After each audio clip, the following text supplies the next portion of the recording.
BacterioVet, canal oficial de la Universidad Agraria del Ecuador, presenta. Soy estudiante de la Universidad Agraria del Ecuador, Medicina Veterinaria. Mi nombre es María Victoria Pacheco Leas y les voy a hablar sobre Neisseria. Tenemos la introducción. Es el principal género dentro de la familia Neisseriaceae, la cual está compuesta por microorganismos que pueden presentarse como cocos aislados, en pares o algunas especies con forma francamente basilar y aún forman cadenas cortas. Todos son gram negativas y son inmóviles por ausencia de flagelos. Varias especies poseen piles, los cuales, entre otras funciones, facilitan la adherencia a la mucosa y por ende la invasividad tisular. El rango de temperatura óptima fluctúa entre 32 y 36 grados Celsius y en especies como Neisseria, Gonorrhoeae son muy sensibles a temperatura y aún ligeramente superiores.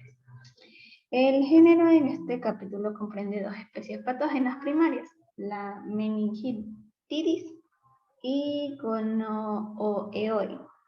Las restantes especies son comensales tanto del hombre como de animales y excepcionalmente se mencionan como causa de patología en el hombre. Tenemos las especies de origen animal, son la Neisseria canis, la Caviae, la Cuniculi, la Iguanae, la Ovis. Para algunas de ellas, la posición taxonómica permanece en debate.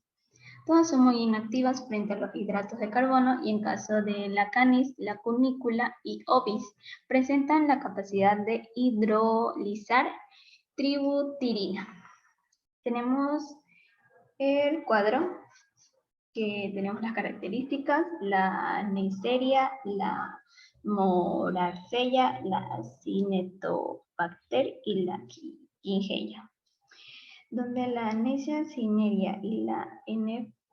flavescens no utilizan carbohidratos, donde S significa saprofilo y P significa parásitos. Tenemos la distribución natural, que son microorganismos habitantes normalmente de la membrana mucosa de la nasofaringe y la cavidad oral.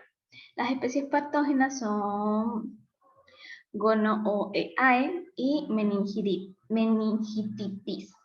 Algunas de las cepas causarán meningitis con características epidémicas y agudas. Hay algunas especies que muestran variaciones geográficas en su distribución, tal como la Polysaccarea. Tenemos Neisseria meningitis. Se describirá una de ellas con gran impacto en salud pública en diversos grupos etarios. Tenemos la epidemiología. Es un parásito humano estricto en la población, se encuentra entre 5 y 15% de portación nasofaringio y esto aumenta por cuestiones estacionales y el grado de hacinamiento ambiental. La infección meningocócica puede adoptar formas atípicas como artritis, neumonía, conjuntivitis, pericarditis, uretritis. Esto sucede como una situación aislada. La infección meningocócica es una distribución mundial en la mayoría de las zonas. La enfermedad sigue un esquema endémico con pequeños brotes aislados. Los grupos más afectados son infantes, niños y adolescentes. Están continuamente afectando a personas con más de 30 años. Tenemos hábitat de especies aisladas en animales. Tenemos el canis, que es gatos y perros, la denitrificans, que es cobayos, la guaveri, que es perros, iguanae, que son las iguanas, las macacae, que son los monos, la ovis, que son los ovinos, los caviae, que son los cobayos, y por último la cuniculi, que son los conejos. Tenemos la morfología, que es un coco gráneo activo, frecuentemente en pares, con sus lados chatos, enfrentados, se encuentran aislados en un grupo pequeño, intra o extracelulares, generalmente encapsulados. Identificación. Se desarrolla en condiciones aeróbicas en la atmósfera húmeda dentro de un rango óptimo de incubación de 35 a 36 grados Celsius. La identificación presuntiva se basa en la observación microscópica y en las pruebas de oxidasa y catalasa, ambas positivas. El medio CTA, que significa cistini tripticase agar, es uno de los de elección para detectar producción de ácidos a partir de los azúcares.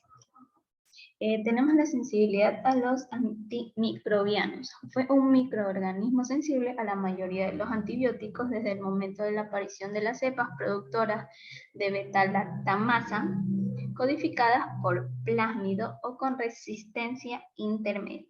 Es crucial evitar la transmisión para controlar la diseminación de la enfermedad dentro de esa comunidad y desde ella hacia los contactos exteriores.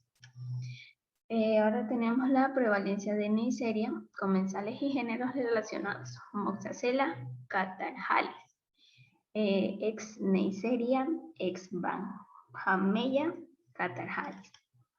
Esto se considera durante décadas microbiotas normal de oro y nasofaringe humana hasta que se demostró que era causa de infección del tracto respiratorio, inclusive sinusitis y otitis media. Se lo conoce como un microorganismo patógeno capaz de ocasionar neumonías, enfermedad sistemática, sinusitis, otitis media y oftalmia neonatal. Tenemos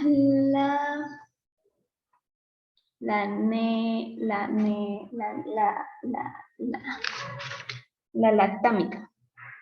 Se haya colonizado fauces de niños más que en adultos. Hay una prevalencia de más de 20% en niños entre 18 y 24 meses.